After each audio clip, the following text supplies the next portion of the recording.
Lutheran World Federation is part of the Global Lutheran World Federation and an arm of the Department for World Service. LWF has been here since 2012, May, with the support of funding partners, which includes PRM. And we work with the refugee population, which is now at 78,102. And we also target the host population. We as an organization see a vision to see people in Uganda living in just and peaceful societies, in diversity and in harmony, and able to achieve their full rights. As you can imagine, this is a refugee settlement, and when people come here from Congo, they are, of course, running away from trouble. So the interventions mainly here respond to the challenges they are facing as they come. So all those challenges of having nowhere to sleep and having no water and having no food. But also as they settle down, then there are issues of helping them to develop some sense of resilience, to be able to live and to be able to sustain some of their needs.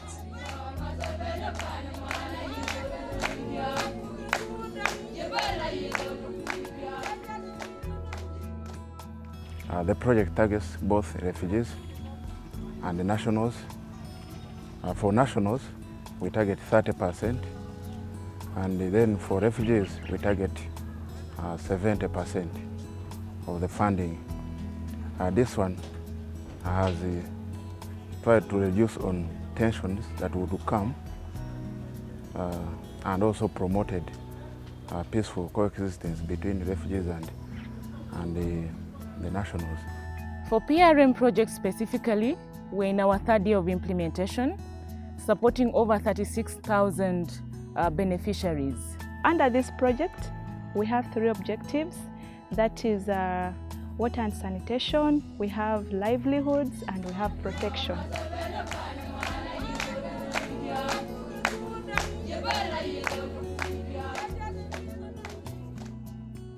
So under water and sanitation, the main objective is to improve on the access of water that is safe to the refugees and the neighboring host communities. We have been able to drill a number of boreholes. For example, we have 23 boreholes that we have drilled, both in the refugees and in the host community settings. This borehole was drilled here by LWF through the gift of the United States. Before we get the borehole, we were fetching water from a stream called Ray, down the other side. From here, it's almost 1.5 kilometers. After getting the borehole, we were so happy, like me. In a day, sometimes I take bath 3 times in a day. Before getting this one here, anywhere you take shower in the morning, in the evening you don't have access to take shower. Currently, we have some plantation, small plantation, where people normally dig small and then they water, like this okra, onion, tomato, and other things. Women are so happy because they normally wash their clothes at any time they want. Children, so long as they normally pass by the side of the road, they come and take water, they drink, they're happy, they wash their legs, they do everything they want. Per month, we are collecting some money, 500 per month, for maintaining the borehole to be clean. If anything got broken or anything, if the fence got damaged, we are buying some timbers, some poles for repair. We have also trained the water user committees on their roles and responsibilities, and these ones have helped them to maintain the boreholes to be functional, and also it is a way of sustainability, because tomorrow LWF will close down or the project will end, but if the water user committees are available, they will still continue with the operation and they still continue with how to make the boreholes keep functioning.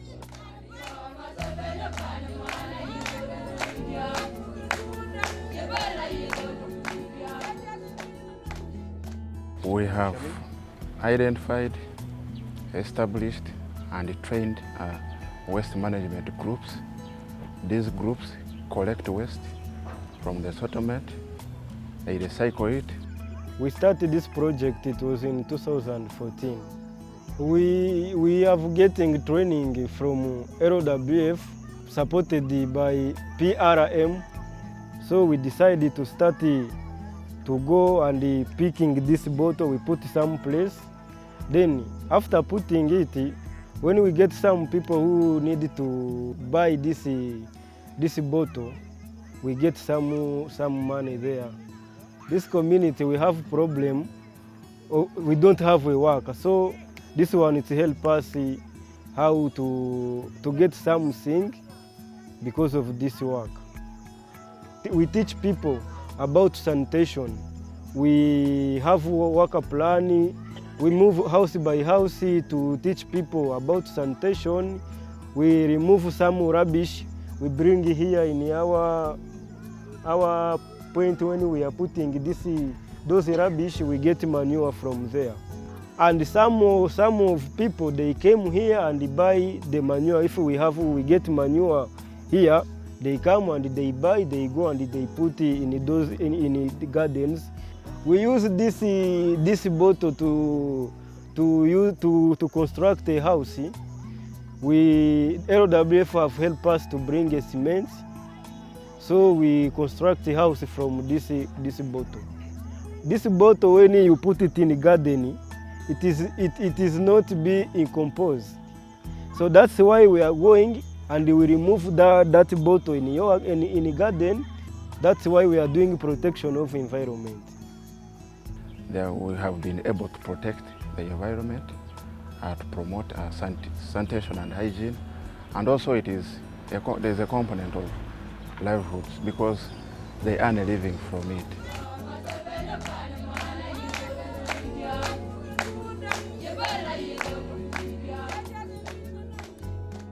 Under protection, we have done a number of activities. For example, we have youths who have been enrolled for vocational trainings, and these youths choose the kind of course they want to go and be trained in. We have tailoring students who are teaching students under other projects. For example, the GBV survivors of UNHCR project are being trained by our very own vocational students who graduated. I came from Sudan because of war, so when we are here, I have nothing to do. Now, when I'm at home begging from my husband, then BPRM has identified us and sent us to school. Then from school, when we are back, they gave us sewing machine and materials. Then we started sewing. Then we have also a group, is Ovibako tailoring group. After coming up with the group, then we also have some people, we are training them. These are GBV survivors. So right now we are self-reliant because we have also our workshop at the center. We have something like materials, then we also have our sewing machines that we sew, then we also sell. We were begging, like some of the girls which are not married, they were begging from their parents. For us who are married, we were also begging from our husbands. But nowadays, they're also begging from us, we also helping our parents. So also our children, we are able to pay their school fees, buy uniform for them, and everything that is needed in the family, we are providing for them. We have others who get their startup kits and go back to Sudan because it's where they want to start their business from. And during interaction with their friends, during follow-ups, we find out that they're also doing well wherever they are.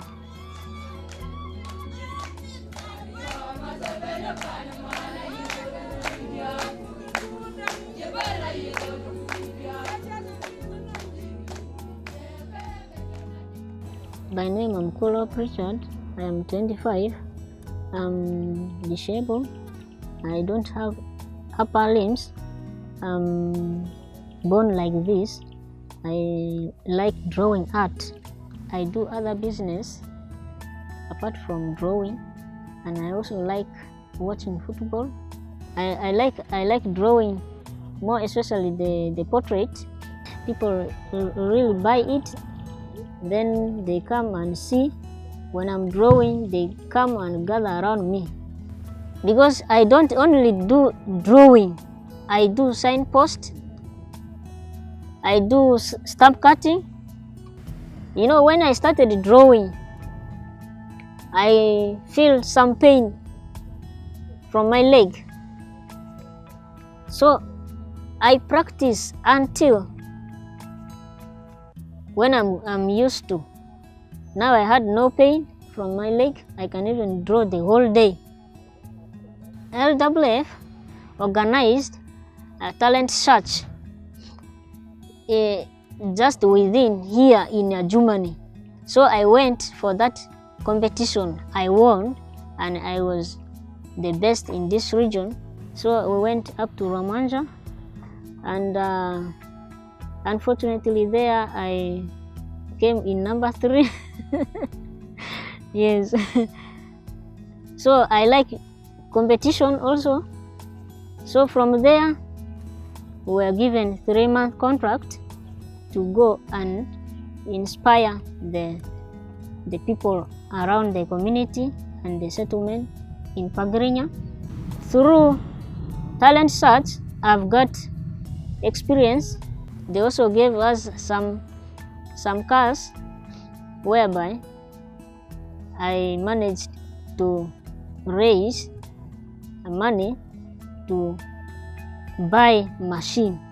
The slashing machine people come and hire. It also fetches me money. Disability is not inability. This is how I earn living, through art, through competition, talent search, and other businesses. Do what is good, try your level. God is with us.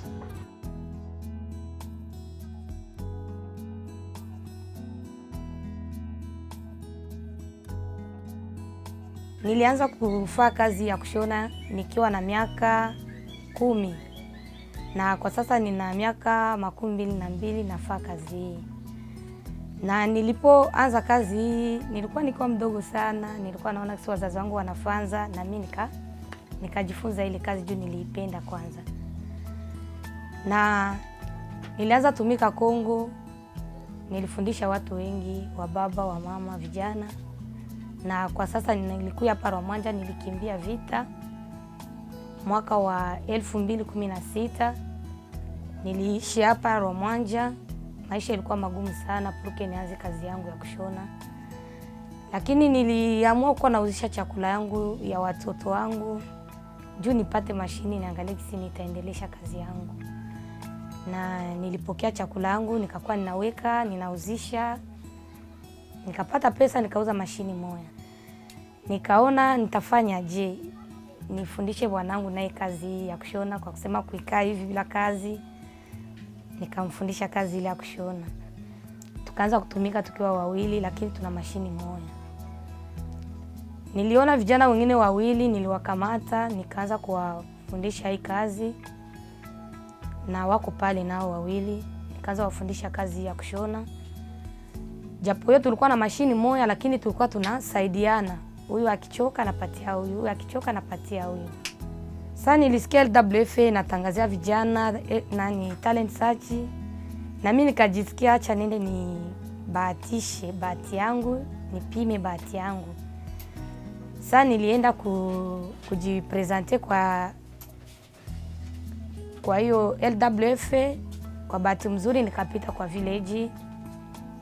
Sasa nipita kwa village, nikapita kwa zone.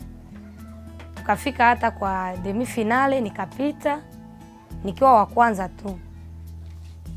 Nikajisikia raha sana juu kazi yangu iliendelea mbele kwanza kupitia ile kwa talent search. Sasa ilifika siku zikapita, wakatuambia watatupatia 10 milioni. Kwa bahati mzuri 10 milioni ikafika. Nikaona nitafanya aje. Siwezi nikakula pesa zangu hivi tu bure na nina kazi hapa. Nikaenda kufanya shopping ya kuuza mamashini. Ya maisha ya zamani na ya sasa kweli kuna utofauti. Kwa maisha ya mbele kama mimi binafsi ninatarajia nikuwe na business kubwa kushinda hii, nikuwe na atelier kubwa, nikuwe na watu wengi wenye ninafundisha juu kazi hii ninaipenda sana. Na ninapenda vijana wa mingi wenye hawana makazi, hawakusoma sana, wafanye kazi hii. Kama kwa saizi, vijana ambao ninafundisha hawakunipa pesa. Yaani niliona tu vijana wenye hawana kazi, wanazunguruka mtaani. Nikawaza nikasema hao vijana hivi tunaongea nao tu vizuri. Kusema ni waachilie hivi waende kuvuta bangi, wakunye pombe ovyo. Nikawaambia mkeni wafundishe kazi hii ni ya mzuri. Kwanza kwangu binafsi nashukuru LWF na PRM kwa kunisaidia kwa ile 10 milioni. Kwanza inabadilisha maisha yangu kwanza.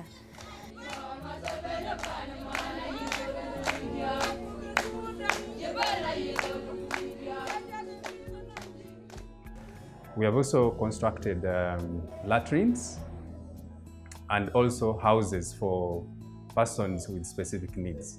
These are people who have no energy and they have no resources to construct houses for themselves. So this project helped us to construct 120 PSN houses. Now we engaged young people to make bricks. And when you look at the 120, that's about 540,000 bricks. And you multiply that by 150 shillings each, that is millions of shillings that only 40 young people who did not go to school generated. And then after making bricks, they used those bricks of building 120 houses and 700,000 per house. That was also more than 80 million shillings. The project helped us to repair houses that had been constructed 3 years ago. And that also generated them money, 200,000 for each repair. More than 300 latrines at 80,000 each. So these young people over the last 8 months could have generated somewhere between 700 and 800,000 Uganda shillings per month, which was a remarkable difference compared to the fact that they did not have anything. They just used to walk around.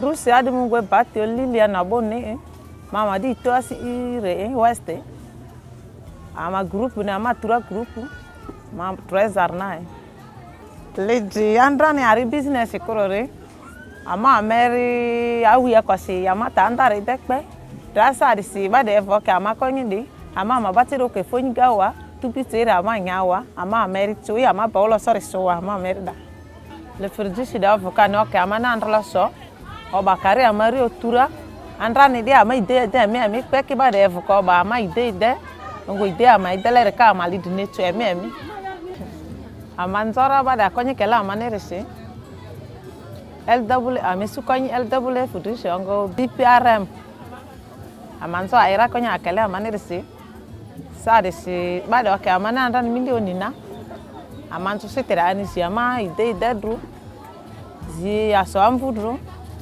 amvu fuli yaikeri serie ikalo kwanda ikeri sade si tadibati ya fuli ya tara telera seri sara de usiaru stiama ide dadro nigeni amanzo ayo kwasi kinya nandra garega ama business dindre ka kare to andraga ka metsoma dia la lo siko ba ka koria ni de ton tawa.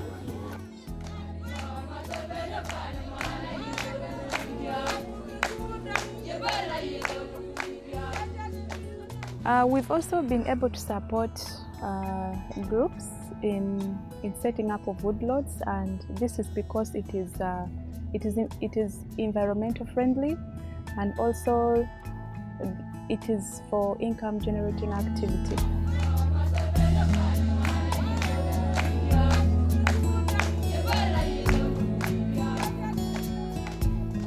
We want to invest a lot in terms of developing the capacity for resilience, that people can be able to adapt to changing patterns of rain and dry spells. So that means equipping them with the capacity to be able to analyze their situations and to be able to work and reduce the vulnerability of members within their community. So we would like to do much more in that area of disaster risk reduction, building capacity for resilience for communities to move forward.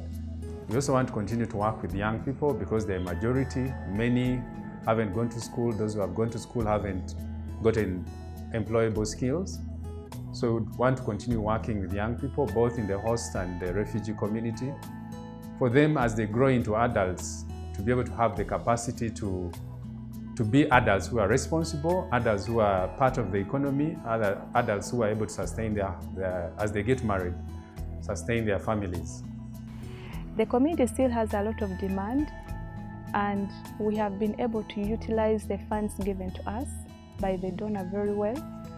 However, I still appeal for more funding to help the people in the community. Currently work with the refugees and host communities, but we are mindful of the government strategies and interventions, specifically for strategies that government employs, like the Settlement Transformation Agenda. The ReHope, we focus mainly on supporting both the refugee and host communities, being able to secure an environment which is safe for both the refugee and host communities, but also ensuring that both the refugee and host communities live in peaceful coexistence. In Uganda, for us, we settle refugees, not in camps, but in refugee settlements. Settlements are different from camps.